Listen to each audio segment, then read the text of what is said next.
Hello hi అండి, నేను మీ Prasanna.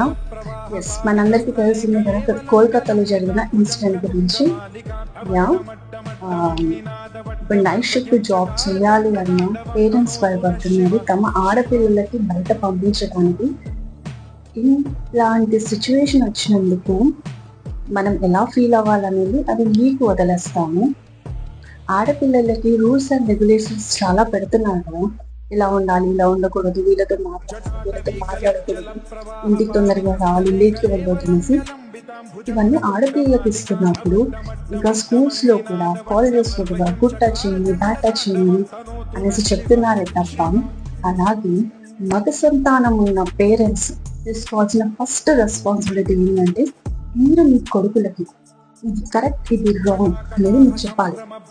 Childhood నుంచి చెప్పాలి. ఆడపిల్లలకి గుడ్ టచ్, బ్యాడ్ టచ్ దగ్గర ఎక్కడ టచ్ చేయాలి, ఎక్కడ చేయకూడదు, ఎవరిని చేయాలి, ఎవరిని చేయకూడదు అనేది కూడా మీరు చెప్పాలి. ఇది మీ ఫస్ట్ డ్యూటీ. ఫ్రెండ్స్ సర్కిల్స్ లో ఎవరైనా చక్కగా మాట్లాడే వాళ్ళు ఉంటే మిగతా ఫ్రెండ్స్ ఇమ్మీడియట్లీ కట్ చేయాల్సి వస్తుంది. చేయకుండా వీడింటే వీడు ఇలాగే మాట్లాడట్లేదు అంటే వాడికి రెక్కలు వస్తాయి. దయచేసి అది కట్ చేయండి. ఎంతైతే కనుక చెడుని కట్ చేస్తూ మంచి సైడ్ వెళ్ళాలి. ఇంత నుంచి నేనేం చెప్పలేను.